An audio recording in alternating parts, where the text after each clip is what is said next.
A hearty knock on the door as the two thanks Pandy for his years of superhero training. Despite a few spats, they are still super best buddies, and after a hug, Pandy shyly tells Maya, "Sorry, my bad." Maya couldn't care less, since that call had her dad completely figure out Manoj's family tree. Otherwise, they'd still be in best. The trio laughs as Maya teases, practicing lying art. That finally jogged Panda's memory of a long-lost dream, feeling like he just found a winning lottery ticket. On the way to the interview, Maya hands Manoj a letter saying, "This is quite important. Open it after the interview, okay?" When they reach the venue, Manoj knows he's facing the judges solo, like battling a 10-headed monster. As staff reviews his paperwork, they find Manoj mysteriously missing for an entire year between 12th grade and college. An old guy gently warns, "Don't mention no exams, they are expert judges. Say it was your grandma's passing that caused your failure." That's the old man's lifesaver. But when the examiner revisits the topic, Manoj briefly considers lying for a twist. However, after only a second of inner struggle, he resolutely chooses the principle of honesty above all else, shouting loudly, "I, indeed, am an absolute real man."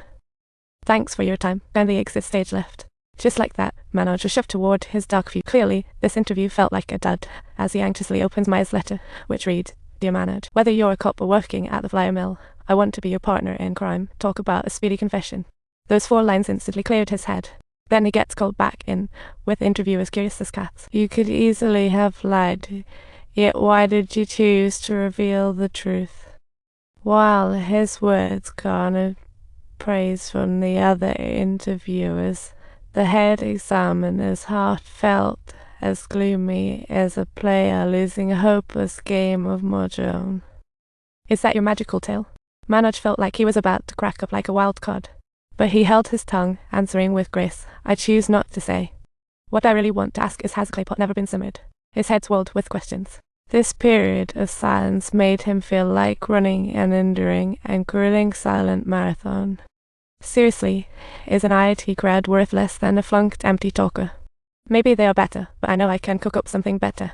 It's like comparing steak to hamburgers. To illustrate his point, Manoj threw out an example as perfect as a French pastry. Edmund was the first to summit, but it was the Sherpa man who scaled it without oxygen, and I made it here empty-handed. It was a bigger feat with deeper meaning. Compared to those Ivy League grads, I know how to dig in from the ground up.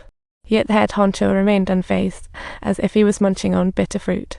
A lady interviewer asked, "If you fail the last chance, what's next?" Manoj confidently replied, "Well then, I'll return to teaching and instruct the children never to cheat, ensuring they can truly shine beneath my glorious light. If I can't be the vast sun, I can still be a beacon for the street." Such poetic imagery. Both shine bright as a guiding light. Now exit. And with that, Manoj was once more tossed out. The hope honcho seemed to fade away, and time felt as slippery as a fish. Truly brave. Time flew, landing on results day, with Manoj expecting nada. With that waste of time being his death sentence, he stood at the door like a dazed bomb.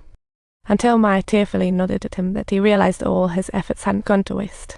After he walked out, the other 4 examiners were touched by his sincerity. The police department desperately needed genuine folks to save the nation's future. If even he can't be recognized, what's the point of this face-to-face judgment?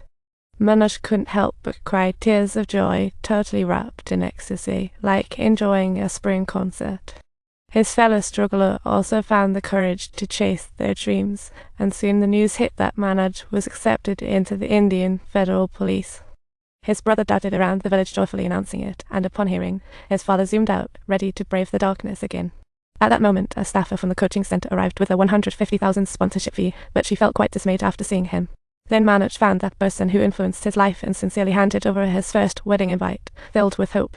This is a film based on real events, and at Manoj's wedding, those who never appeared in history finally gathered unattractive for the first time. Sending our heartfelt blessings to Officer Manoj. Isn't it an incredible epic irony?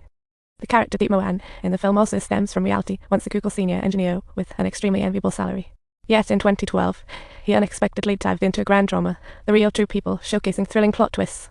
In 2012, he resolutely returned to India for civil service exams, enduring 5 years of hardships. Until in 2017, he scored the top mark all over India without any coaching. In fact, civil service exams are hot for youth everywhere, symbolizing stability and social, but there are bound to be twists. Hence, the film focuses on this distorted social phenomenon while the director hesitates to critique too deeply.